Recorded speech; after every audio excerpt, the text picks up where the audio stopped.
Salut Patricia, Salut Jean-Christophe. comment vas-tu? Ça va bien. Ça va très bien. Toi? Excellent. Oui, très bien. Très bien. Une belle semaine, grosse semaine, bien occupée. Ça a avancé partout. Il y a des semaines de même là, Cool. ouais, que ça avance Qui pas sont mal, là, efficaces. qui sont Ah oui, efficaces. puis il y a du beau temps, j'ai entendu parler au Québec. Oui, Pas mal. mercredi, il a fait 38 avec l'humidex. C'est fou, hein, Québec, hein. Fait que, puis aujourd'hui, il annonce 21, mettons, dans la région de Montréal. Et Ouais, 17 ici dans Laurentide, plus frais, plus agréable un peu. Fait que, c'est ça. correct. Ouais. Good. Alors, t'es prête à entendre parler de PNL? Moi, je suis toute oui. Parle-moi de PNL, mon cher Parfait, on va Jean-Christophe. parler de ça aujourd'hui, la PNL. Je sais que Josée, la mère de notre directrice musicale, avait très hâte que j'en parle. Donc, Josée, voici le moment, c'est pour toi. Voilà. Alors, alors, PNL, ça veut dire quoi? Programmation neuro-linguistique. Là, tu te dis, ouais, mais comment tu peux programmer les neurones par le langage? En fait, c'est par le langage qu'on va aller voir où sont les problématiques. Mhm, Pour faire simple, dans le fond, l'histoire de PNL découle de trois grands thérapeutes. La plupart, tu les connais. Il y a eu Fritz Perl avec la Gestalt thérapie. mhm, mhm. Virginia Satir, qui était une spécialiste des thérapies familiales, fait que toutes les interactions de plusieurs personnes. Fait qu'elle ne coachait pas une personne, elle coachait l'ensemble de la famille, avec certaines positions perceptuelles. Puis elle était spécialisée aussi quand la personne, mettons le père de famille, il disait, ah, moi, ça me met en colère quand mes enfants font un dégât. OK, tu te sens comment par rapport à ta colère? Puis là, non, ben, je me sens en colère. Non, non, ta colère, tu te sens par rapport. Tu sais, comment tu te sens, toi, par rapport à ta colère? Fait que ça Mhm. faisait prendre un recul, tu sais. Fait qu'elle était plus spécialisée là-dedans. Et évidemment, Milton Erickson, qui était un psychiatre aux États-Unis, qui a développé l'hypnose ericksonienne. Ericksonienne. Ouais. Et puis, ça a été beaucoup sur Erickson. En fait, je pense que il y était deux qui ont développé la PNL. Puis je pense que Richard Bandler habitait au-dessus de son bureau, quelque chose de genre. Fait que ça a été comme plus facile. Puis les autres, ce qu'ils faisaient, quand ils ont modélisé ces trois personnes-là, ils s'assoyaient dans les bureaux, tout ça, pour les modéliser. Il y avait des calepins, puis ils écrivaient tout ce qui fonctionnait, tout ce qu'ils notaient, tout ce qu'ils voyaient pendant des jours, des semaines, des mois. Puis ils se rencontraient, puis ils disaient, qu'est-ce que tu as vu, toi, qui fonctionne? Ah, j'ai vu la même affaire. OK, ça, on le note. J'ai vu ça. Ah, ça, c'est intéressant. J'ai vu ça, j'ai vu ça. Puis c'est comme ça qu'ils ont Excellent. créé la PNL. Fait que, dans le fond, ça a été par de la, Excellent. ouais, ça a été de la modélisation de trois thérapeutes. Puis tout Mhm. ce qui a fonctionné, ils ont rassemblé ça ensemble. Fait Fait que que, ça fait depuis quelle année que ça existe, la PNL? mon Dieu, c'est-tu des années 70? Ça fait pas OK. si longtemps que ça. Ben, 80 quand peut-être? même. 70-80? Ça fait peut-être une cinquantaine d'années quand même, là. Moi, j'aurais pensé que c'était encore plus récent. Mais non, je trouve ça OK. Ouais, 70, ça fait pas. ça a commencé, me semble, des années 70-80. Peut-être que je me trompe, allez faire vos recherches, puis mettez en commentaire, Jean-Christophe, tu t'es trompé. C'est pas grave. C'est un average. Mais je pense que c'est des années 80 que Richard Bandler a commencé à modéliser, euh, pas Fritz Perl, mais Erickson, Milton Erickson. Puis il y avait une anecdote qui disait que il était tellement bon dans l'hypnose, lui, c'était l'hypnose qu'il faisait. Il était tellement doué qu'à un moment donné, il y a un monsieur qui voulait pas se faire hypnotiser. Puis il le savait. Fait qu'il a dit, regarde bien, je me suis arrangé avec ma secrétaire. Fait qu'il avait demandé à sa secrétaire, tu sais. Puis là, il reçoit un appel, fait qu'il dit au client, attendez-moi une minute, j'ai un appel à prendre, puis je vous reviens. Oui, allô? Non, non, non, non, non. C'est son assistante qui l'a appelé, puis elle a mis le combiné de même. Fait qu'il parlait au téléphone, mais il était en train de l'hypnotiser, le gars, sans qu'il le sache. Puis il l'a juste comme amené en transe, il a corrigé ce qu'il avait à corriger, il a raccroché tout ça. Bon, monsieur, vous voulez me parler de quoi? Ah, je sais pas trop. OK. Quand vous pensez à telle problématique, il se passe quoi? Ah, mais je sais pas, la correction était déjà faite. Il était extrêmement, Excellent. extrêmement doué, tu sais, dans ce qu'il Wow. faisait. Puis lui, il a eu la Mm, polio jeune et il marchait plus, évidemment.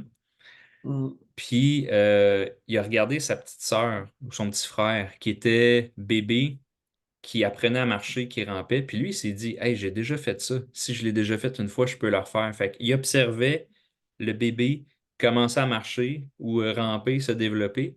Puis il s'était imaginé le faire lui-même, puis il a recommencé à marcher. Fait qu'il a comme modélisé un bébé pour recommencer à marcher, ce qui est sans médicaments. Puis Incroyable! il a fini ses jours en chaise roulante parce que c'est revenu quand il était bien âgé, mais il a été Ouais, capable de remarcher ce gars-là, là, quand même, par lui-même, là, juste par la pensée. Fait que ça a été incroyable. beaucoup Puis modélisé en sur. activant ses neurones miroirs de Ouais, manière considérable, là. oui, exactement. Fait qu'il a fait Hum. d'autres chemins. En fait, aujourd'hui, la neuroscience, c'est ce Wow! qu'ils disent, c'est que tu peux créer d'autres chemins pour arriver à ton Ben, résultat. Fait que dans le fond, totalement. programmation neuro-linguistique, c'est exactement ça. Fait que dans le fond, c'est l'art du coaching. Mhm. Si je coach quelqu'un, tu peux pas y dire ben moi je pense que tu devrais faire ça ou je pense que ton problème c'est ça puis tu devrais faire. C'est pas ça le but. Il faut poser des questions pour que la personne aille voir ses zones d'ombre. Il y a plein d'outils puis il y a une façon d'aller voir les parts d'ombre de soi. Puis quand la personne dit ah, j'avais pas vu ça, il vient de se créer un nouveau chemin synaptique dans ses neurones. Ou si, Exact. mettons, la personne a dit, hein, je pense que si je faisais ça, peut-être ça pourrait marcher, mon problème, ou ma solution, ça pourrait être ça. Essayez-les. Mais c'est en questionnant la personne qu'elle va pouvoir être capable d'aller chercher ses réponses en elle-même. C'est très jungien aussi, hein? Oui, Mettre de la lumière sur nos parts d'ombre pour pouvoir justement avoir amené le moi égotique vers la conscience du soi qui est libéré de tous ces aspects-là obscurs de ouais, nous-mêmes avec ouais. des prises de conscience. Fait que c'est inspiré de toi, la PNL, mais de ce que je comprends, c'est que ça va chercher des sources qui sont, Ben, ben qui sont oui, issues de la assez psychanalyse, mais qui sont assez vastes, là. générales. Ben oui, parce que de toute Ouais. façon, Milton Erickson, c'était un psychiatre. La psychanalyse, tu sais, les psychiatres aux Oui, États-Unis c'est découlent ça. de Jung, découlent voyons, je le dirais pas. Le prof de Jung, voyons. Freud. Freud, oui, c'est ça, Freud. l'allemand. Exactement, Freud. Mmh, Fait que veux, veux pas, ça découle de ça. C'est très freudien, c'est très. Mais c'est amené au goût du jour avec d'autres choses qui ont apporté, tu sais, comme outil mmh, pour aller débloquer certaines choses. mmh. Puis la formation de base, c'est juste un week-end. C'est 3 jours. Puis même quand tu arrives à la fin, quand tu arrives au post-maître, puis que tu coaches vraiment des gens, puis tout ça, puis que tu es dans le problème, c'est sûr que tu es rendu plus loin, mais il arrête pas de dire reviens à la base, tout est là. Reviens à la base, À la tout est là. base. Fait que ce Mmh qu'on mh. voit dans la base, on voit certains outils, certains exercices que tu peux faire avec des clients, avec des gens qui fonctionnent super bien. Puis on voit aussi beaucoup les sous-modalités. Pour quelle raison on voit les sous-modalités? En fait, les sous-modalités, c'est quoi? C'est de voir si la personne, elle est visuelle, auditive ou kinesthésique. Mmh. C'est drôle parce que Vanessa puis moi, euh, souvent on veut dire la même chose, mais on se comprend pas. Là, ça me fâche. Puis, ben, c'est ça que je veux dire. Ben moi aussi. Bon, parfait. Mais on peut passer 10 minutes à essayer d'expliquer à l'autre, mais c'est pas le même langage. Puis quand j'ai compris que moi, je suis visuel et kinesthésique, puis elle est auditive, on n'a pas le même langage. On conçoit pas la réalité de la même façon. Fait que c'est pour ça que quand je reçois un client, moi, j'y demande, puis pas eu de misère à trouver l'endroit. Je demande toujours ça. Je sais qu'ils ont bien trouvé, ils sont là, tu sais. Mais c'est pas ça le but de la question. Je regarde où est-ce que les yeux vont. Parce que par rapport aux yeux, on peut savoir si la personne est plus visuelle, auditive ou kinesthésique. Fait que si la personne me montre qu'elle est visuelle, ben là, je vais adapter mon langage. Je vais dire, quand elle va me parler, je vais dire, ah oui, je vois qu'est-ce que tu veux dire. Si la personne est Mmh. auditive, oui, je t'entends. Je t'entends très bien dans ce que tu dis, tu sais. Puis si la personne est kinesthésique, ah oui, oui, ok, je te comprends. Fait que Mmh juste mh. d'adapter le langage pour rentrer dans le modèle du monde de la personne, inconsciemment, elle se sent compris, Validé. validé. Fait qu'automatiquement, il y a un lien de confiance. L'idée, dans le fond, il faut établir la relation le plus vite possible. Possible. Fait Ben que oui. c'est sûr qu'il y a puis c'est un peu controversé par rapport à la synergologie de faire ça. Mais c'est pas grave, moi je prends des deux. Parce que Mmh. ce qu'il faut, c'est se synchroniser avec la personne. Fait que tu peux imiter un peu sa posture, tu peux imiter un peu, tu peux synchroniser avec sa respiration. L'idée, c'est quand la personne est bien synchronisée, là, tu changes de posture et tu vois si la personne change aussi de posture, si elle te suit. Si elle te suit, ça veut dire qu'elle est prête à y aller parce que veut pas, quelqu'un qui se fait coacher, il y a des problématiques. C'est pas l'ordre de la psychologie. Si le problème est trop grand ou whatever, ou des grandes phobies, tout ça, nécessairement, on va pas là. Par contre, quand il y a des difficultés, ben, il y a des gens qui ont des choses, tu sais, il y a des choses qu'ils ne veulent pas nécessairement voir. Il y a des choses que c'est à la surface, mais en réalité, ça peut être très profond. Fait que si la personne elle a confiance en nous, ben, quand les gens disent ouais, là, ça, je veux pas aller là, c'est plate, mais c'est là qu'il faut qu'on aille. C'est Et là, c'est c'est ça. ça qu'on a à faire. Pourquoi? Parce que sinon, on va tourner autour du pot. On va passer 2 ans, 5 ans en thérapie, puis que ça avancera pas. C'est pas ça le but de la PNL. Non. La PNL, c'est la thérapie des gens bien portants, qui se portent bien, puis qui ont soit un objectif à atteindre, qui ne savent pas comment l'atteindre, ou une petite problématique qui veulent, que ce soit une dynamique avec quelqu'un ou par soi-même, qui veulent régler. Fait que c'est quand même, il y a plein d'outils qui facilitent le travail, tu sais. Mais ça va chercher quand même des trucs en profondeur. Tu sais, comme, Oui. si mettons, tu me donnes un exemple concret d'une personne avec qui tu as travaillé justement avec la PNL, euh, c'est pas nécessairement pour des objectifs légers de vie. Des fois, tu vas chercher des trucs très profonds, émotionnels quand même, grâce à la PNL. Oui. Surtout Ouais. si, mettons, la personne elle a un pattern. Ça le dit, les patterns qu'on a, c'est les Mm. neurones qui s'activent. Les neurones, tu sais, en anglais, ils disent neurons that fire together stick together. Fait que plus nos neurones se programment, plus le programme est fait, plus c'est inconscient. Mhm. Puis la PNL, c'est ce que ça fait dans le fond, c'est d'aller voir, OK, ton mode de fonctionnement, et s'il n'est pas efficace, comment on peut le rendre plus efficace? Puis la personne, si elle fait, attends un peu, là, moi, ça fait 30 ans que je fais ça comme ça, puis ça vient que quand j'étais petit, mon père il m'a dit que c'était super important de penser comme ça ou d'agir comme ça, mais finalement, moi, ça ne me convient plus. Ben voilà. La personne, Ouais. elle vient parce qu'elle a de la misère à utiliser un râteau de jardin, on va dire, tu sais, un exemple de même. Ça peut Mm. revenir à loin, puis les possibilités sont infinies. C'est où est-ce que la personne est prête à aller.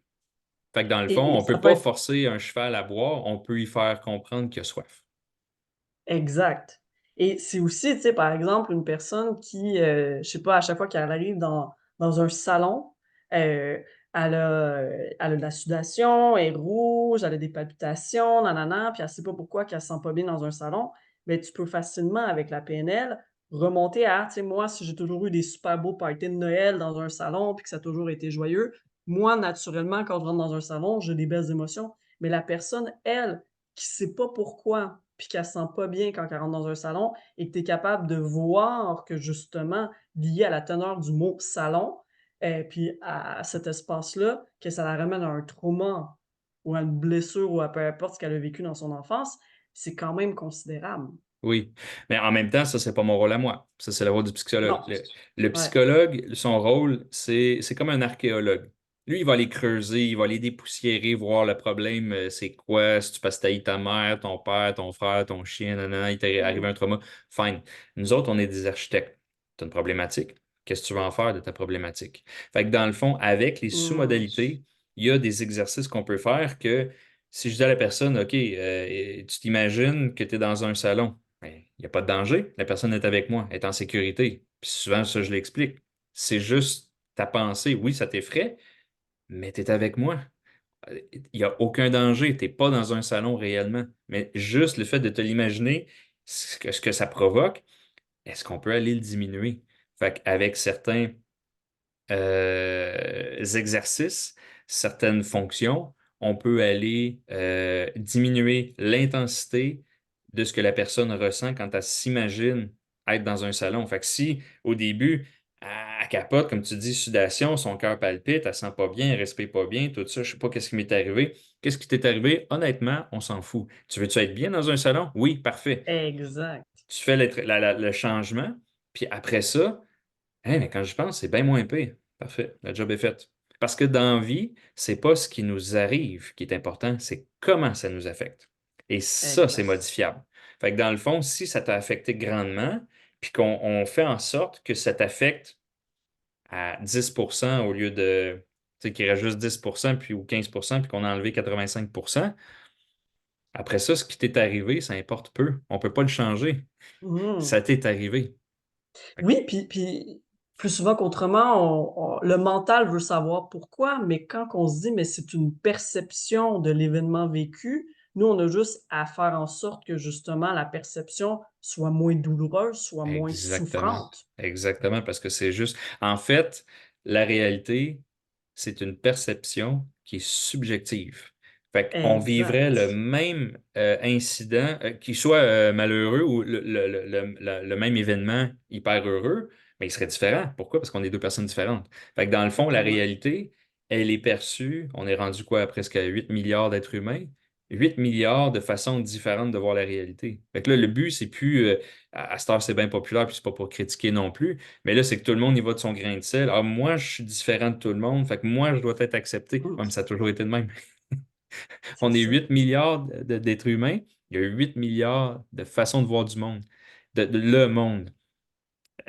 Que ce soit le monde, la vie, le travail, le succès, la sexualité, le bien-être, l'amour. On pourrait faire le tour de tout le monde. Puis tout le monde aurait une version différente. Fait que la Mmh mh. PNL, ce qui est important, c'est, bon, ça prend beaucoup d'empathie pour accompagner la personne. Et surtout, il y a un de nos profs qui est malheureusement décédé aujourd'hui, mais lui, il écrivait sur les flipcharts, il écrivait comprendre en gros. Il disait à quoi ça sert ça? À rien. Puis il barrait en gros. Tu n'as pas besoin de comprendre qu'est-ce que la personne a vit. Tu veux juste l'accompagner à ce que ça soit mieux. Essaie pas de comprendre qu'est-ce qu'elle vit. Tu as de la misère à comprendre toi-même comment tu sais, bien fonctionner. Mmh. Puis exceller, des fois, on se bute tout sur des affaires. Fait que si tu as de la misère avec ta propre réalité, pense pas que tu es meilleur pour comprendre la réalité de quelqu'un d'autre. Fait que dans le Mmh fond, mh. l'empathie, puis le fait de ne pas avoir à comprendre, puis juste d'utiliser les outils pour amener la personne dans sa Être réalité, mieux. être Mmh mieux, mh. c'est juste ça. Fait que dans le fond, pourquoi on utilise le langage? Fait que si on revient à PNL, programmation neuro, on sait au niveau des neurones. Mais le linguistique, c'est que on fait des violations du métamodèle qu'on appelle. C'est un peu plus technique, mais c'est par rapport à quand on parle. Fait que si, mettons, comme là, je viens d'en faire une, mettons, tu sais, je dis, c'est par rapport au langage quand on parle. On, c'est qui ça, on? Mmh Ah, mh. ben, c'est moi, OK. Ou si, mettons, quelqu'un dit, ah, mais c'est toujours comme ça, tu sais. Avec elle, c'est toujours la même affaire. Toujours, toujours? Est-ce qu'il y a une exception d'une fois de temps en temps? Ah, c'est vrai, il peut y avoir une exception. C'est là qu'il faut rentrer. Ou mon boss ne m'a pas salué un matin. Normalement, il me salue toujours. Ça veut dire qu'il est fâché après moi. Ça, c'est une lecture de pensée. Tu ne sais pas, il est peut-être juste stressé, il est peut-être un meeting, il est peut-être arrivé en retard, on ne peut pas se mettre dans la réalité de l'autre. Fait que ça, c'est des violations du métamodèle. Quand quelqu'un fait une violation du métamodèle, c'est que la structure au niveau de la syntaxe, du langage, c'est la structure superficielle. Mmh Il y a la mh. structure profonde. Et c'est là qu'il faut aller. C'est que quand on fait une violation du métamodèle, c'est qu'on est en train de vivre quelque chose à l'intérieur de nous. Et À c'est l'intérieur de nous. ça qu'il faut aller chercher. Et Mmh mh. c'est un peu comme tu sais, un iceberg. Il y a 20% Ouais, au-dessus, 80% en dessous de l'eau. Ben, le conscient, c'est 20%. ça L'inconscient, c'est la exact. structure profonde. Dans le fond, l'hypnose ericksonienne sert à ouvrir la vanne un petit peu entre le conscient et l'inconscient. Puis je le parlais dans le fond tantôt, on crée des programmes, puis c'est comme ça qu'on fonctionne. L'exemple que je donne à tout le monde dit, ouais, mais l'hypnose, ça me fait peur. On fonctionne majoritairement en auto-hypnose toute la journée. Fait que quand les gens conduisent, puis qu'ils sont capables d'avoir une discussion, penser dans une rêverie, nanana, nanana, puis là, il y a quelqu'un qui coupe sa route, puis là, hey, Là, tu hey, te là, ramènes. Ouais, tu te ramènes dans le conscient. Pourquoi? Parce qu'il y a exact. quelque chose, il y a une variable qui vient de changer dans ton programme. Puis après Mmh. ça, tu repars, tu fais à quoi je pensais? Oh, je sais même plus. On passe à d'autres choses. Tu retournes dans ton programme. Mais ça, c'est avec l'expérience qu'on crée ce chemin synaptique-là. Fait que quand on va questionner le langage ou qu'on fait un peu d'hypnose, ça peut être une petite centration de 2 minutes, peu importe. L'idée, c'est d'ouvrir entre le conscient et l'inconscient pour aller modifier les programmes, modifier la façon dont on fonctionne. Mmh Puis mh. j'avais vu même un vidéo de Richard Bandler puis lui, il raconte des histoires, mais c'est des histoires imbriquées une dans l'autre. Puis il va assez profond, puis il revient. Puis des fois, tu te sens partir un peu. Puis je me souviens, à un moment donné, une vidéo, j'étais comme si je m'endormais. Puis là, je suis revenu. Voyons, qu'est-ce qui vient de se passer? Qu'est-ce qu'il a dit là? Puis ça, des fois, c'est histoire ni queue ni tête, mais ça fait du sens parce qu'il tape du pied, puis il tape, puis il place des mots aux bonnes places. Hum, Hey, sais-tu quoi? Le lendemain, quand je me suis levé, ma routine matinale avait changé. J'étais plus ouais. efficace. J'étais comme, OK, non, lui, c'est vraiment un génie. Richard Bandler, John Grinder, les deux qui ont développé la PNL, c'est des Hum, génies, là. C'est du monde extrêmement brillant. Fait que dans le mhm. fond, on peut utiliser un paquet de concepts qui ramènent à ça aussi pour l'inclure dans la PNL, pour avoir certaines théories puis des choses sur quoi se baser. Il y en a une que tu aimes vraiment beaucoup, qui est les jeux psychologiques, le triangle dramatique de Cartman. Le Capman. Ouais. Moi, c'est en PNL que j'ai appris ça. Pourquoi? Parce que les clients vont jouer avec nous autres. Et C'est c'est drôle. normal, on le fait Mhm. toujours. Fait qu'il faut être conscient, est-ce que la personne, elle est victime? Es-tu sauveuse ou es-tu persécutrice? Et l'attitude qu'on va prendre n'est pas la même, tu sais. Fait que si elle vient parce qu'elle a une problématique avec sa mère puis qu'elle en est la victime, ou qu'elle essaie de sauver sa mère, c'est pas les mêmes choses qu'on va faire avec elle, dépendamment de la Totalement. problématique, tu sais. Totalement. Il y a Mhm. aussi les niveaux logiques que j'aime beaucoup. Ça ressemble à une pyramide que tu nous as expliqué. En fait, il y a beaucoup de choses qui viennent de pyramides. Et Ah ça, oui. c'est, comment il s'appelle déjà? Robert Dilts, qui a été un des élèves de Richard Bandler puis John Grinder, qui est assez brillant aussi. Il a développé un paquet d'outils, un paquet de techniques, un paquet d'exercices pour accompagner la personne de façon concrète. Et ça marche très bien. De l'école où je suis allé, on voit beaucoup d'exercices de Robert Dills. Il est déjà venu à Montréal. J'ai pas eu la chance de le rencontrer malheureusement encore. Mais lui, il s'est basé sur la pyramide de Maslow et il l'a Mhm. modifié. Fait que dans le fond, il y a plusieurs niveaux. La base, c'est l'environnement. L'étage au-dessus, c'est les comportements. Après ça, c'est les capacités. Il y a les croyances et les valeurs. Ce niveau-là, il est tricky parce qu'il influe sur toutes les autres. Mhm. Après ça, tu as la mission, l'identité. Puis après ça, c'est ça, c'est la mission. Puis le dernier niveau, c'est l'identité. T'es qui à ton corps, à ton plus profond. Tu peux même inverser la pyramide après ça, puis continuer d'autres niveaux. Euh, mais la base, vraiment, c'est cette pyramide-là. Fait que dans le fond, si la personne elle a un problème avec son environnement, ben, il faut que tu ailles au niveau juste au-dessus. Fait qu'il faut que tu ailles voir les comportements. Puis ça va influencer sur le niveau Mhm. au-dessus. Après ça, si la personne a un problème avec son comportement, hey, à chaque fois que mon boss me parle, je shake puis je me ronge les ongles. Pourtant, il est bien gentil, puis il me dit qu'il m'apprécie. OK, ben on va aller voir le niveau au-dessus, les stratégies, les capacités, et Mhm. ainsi de suite. Et c'est vraiment intéressant parce qu'il y a même des exercices que tu peux faire la cascade au complet. Tu pars de la base, tu fais monter la personne dans tous ses niveaux, OK, dans quel environnement, comment tu te comporterais si tu étais dans cet environnement-là, qu'est-ce que tu serais capable de faire, de quoi tu as besoin de croire pour être capable d'arriver à cet objectif-là. Euh, Ta mission, ton identité, tu deviendrais qui à travers ça? Là, tu crées un symbole, puis tu fais reculer la personne, puis, hein? Ben, attends un peu, là, tout à l'heure, j'ai dit qu'il fallait que je croie à ça, mais non, finalement, j'aurais besoin de croire à ça. Pourquoi? Parce que ça va chercher ton identité, puis tu recules. Fait que les niveaux logiques sont vraiment impliqués dans toute la forme de la thérapie qui est la PNL. Puis souvent, les enseignants nous le demandaient quand on coachait, à quel niveau logique qu'elle est? Ah, attends un peu, je pense qu'elle était, ben, je sais pas. Elle regarde comment elle parlait. Elle est vraiment prise dans sa mission. Elle sait pas quoi faire. Mhm. Fait qu'il faut que tu ailles voir le niveau au-dessus, l'identité. C'est qui, elle? Ben, je sais pas, je suis qui, OK. Mais si tu apprenais à savoir t'es qui, qu'est-ce que tu découvrirais? Ça, c'est toutes des questions qu'on peut poser en PNL. Puis c'est important, les questions ouvertes. En fait, c'est Mhm. primordial. Ben On oui. pose pas est-ce que, parce qu'une question qui commence par est-ce que, la réponse, ça va être soit Oui, oui, oui, soit oui, non. oui, oui, non. Oui, non. Il y a juste ce choix-là. Fait qu'une question ouverte, ça amène la personne à réfléchir. Puis les profs nous l'ont toujours dit. Quand tu poses une question puis que la personne n'est pas capable de répondre, tu as posé la question. La Mhm. question qu'il fallait que tu poses. Pourquoi? Parce que là, la personne est en train de chercher. un chemin qu'elle ne connaît pas. Exact.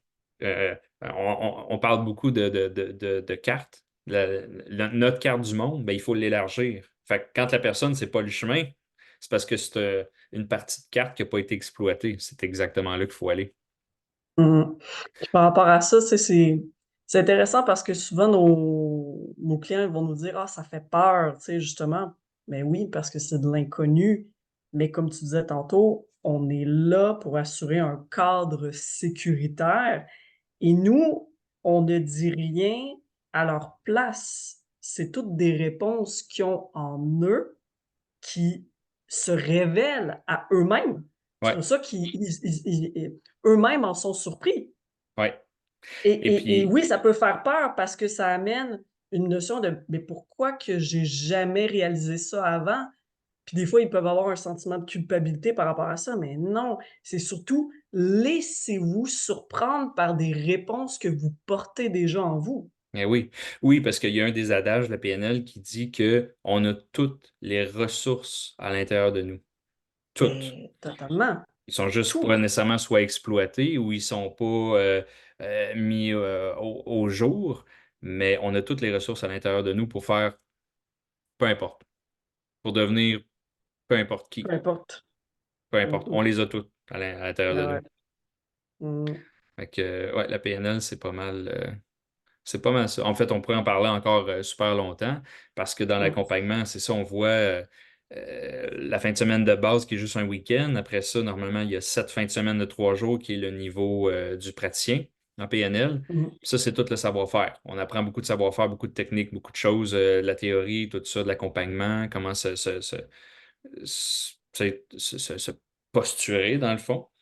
Mhm. L'autre niveau qui est le maître praticien, encore 7 fins de semaine, plus l'évaluation de la fin. Là, c'est plus le savoir-faire, c'est le savoir-être. À être. Là, Mhm. comment tu te positionnes, et quel rôle il faut que tu prennes. On apprend la résonance aussi. Tu sais, quand tu tripes trop avec un client, là, ben, ça dit quoi sur toi? Fait que, tu sais, des fois, là, ça résonne, là, puis notre prof, elle disait, des fois, ça résonne ici pour la raison et ça résonne ici pour Résonne dans le cœur. l'émotion. Ça résonne dans le Mhm. cœur. Il y a de la résonance positive, il y a de la résonance négative. Il y en a, fait, il y a des livres qui ont été écrits là-dessus Mhm. d'utiliser la résonance à tes fins. Puis quand ça résonne, qu'est-ce que ça veut dire? Des fois, ça te ramène à tes propres blessures, ça te ramène à ton propre vécu, mais ça, tu peux pas le montrer et tu peux surtout pas te fier à ce que toi, tu as vécu, que la personne, c'est la même chose, même s'il y a des similitudes. Fait que c'est toujours Voilà. dans l'empathie, dans la neutralité. Mhm. Il y a Ah un oui, parce paquet que de tu veux pas concepts faire de comme ça. projection. Tu veux pas faire de projection, tu veux pas faire de clivage non plus, tu sais. Fait que Exact. c'est dans une mesure d'assurer un service qui est professionnel, puis Puis tu sais aussi, veux pas le langage verbal, c'est 7% de notre communication. 93% est non-verbal. Puis on le voit aussi en synergologie. Fait que c'est pour ça que ce que la personne dit. Quand on a une discussion, ce que je dis, ce que je pense que j'ai dit, ce que je dis réellement, ce que tu entends réellement, ce que tu penses que tu as entendu, ce que tu me réponds, ce que tu penses que tu m'as répondu, ce que tu m'as répondu vraiment. Fait que c'est pour ça qu'il se met à avoir assez rapidement une distorsion.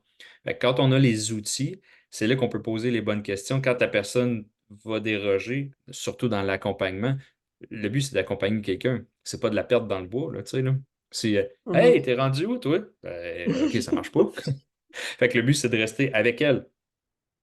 C'est ce qui différencie un peu aussi quand je parlais au début de la synchronisation, quand il faut qu'on rentre dans le modèle du monde de la personne qu'on accompagne. En synergologie, ben, on dit si la personne nous ennuie, ce qu'elle raconte, elle nous ennuie. Si on rentre trop dans son modèle, elle ne saura jamais qu'elle nous ennuie. Pourquoi? Parce qu'on va utiliser un peu les neurones miroirs pour imiter sa posture et tout ça. Mais si j'utilise un non-verbal qui envoie comme signal, hey, ça m'emmerde ce que tu es en train de raconter, inconsciemment, la personne va changer de discussion. Fait que c'est là que il y a un peu une discordance entre les deux. Les deux ont une très bonne philosophie. Moi, je pense qu'il faut prendre les deux. Je pense qu'il faut se synchroniser pour que la personne se sente Mhm. rassurée. Puis après ça, on la laisse être elle-même, tu sais. Oui, Fait qu'il y totalement, a, il y a du bon totalement. dans tout ça.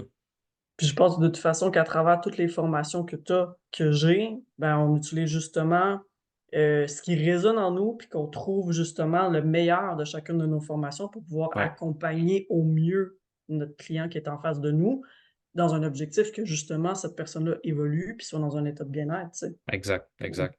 Fait que, tu sais, mm. Charles Héroux, celui qui enseigne la kinésiologie appliquée au Québec, il comparait toutes les techniques qu'on a. Il dit, dans le fond, vous êtes en train de bâtir un coffre à outils. Ouais, c'est ça. Un mécanicien, là, si tu as enlevé des roues, ben, tu ne te serviras pas de ton marteau nécessairement. Ou tu te survis, Mm, c'est pas un mm. tournevis, tu as besoin d'un ratchet. Fait que le bon outil approprié pour la bonne fonction, en Exact. thérapeutique, c'est la même chose.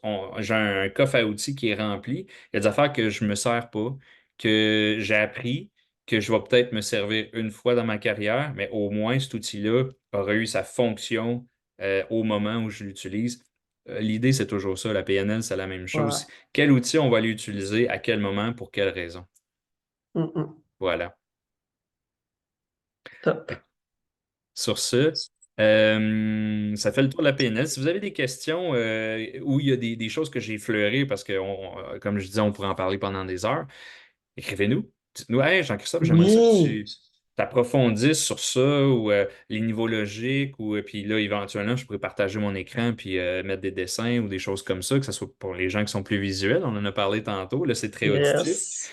Fait que voilà, écrivez-nous. Puis sinon, la semaine prochaine, tu nous parles de quoi, toi? Mais j'ai changé d'idée en lien avec le sujet d'aujourd'hui.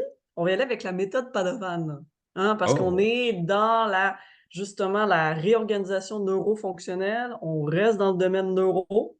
Donc, ça va faire sens beaucoup avec ce qu'on a parlé aujourd'hui. Et donc, voilà, on parle de ça. Méthode Padovan, semaine prochaine. excellent. Fait que, Voilà. d'ici là, passe un excellent week-end. Yes. Bonne lecture pour ceux qui veulent approfondir la PNL. Et la semaine prochaine, rendez-vous pas devant. Yes. Bon week-end Excellent. tout le monde. Bon week-end, Ciao. amusez-vous. Bye.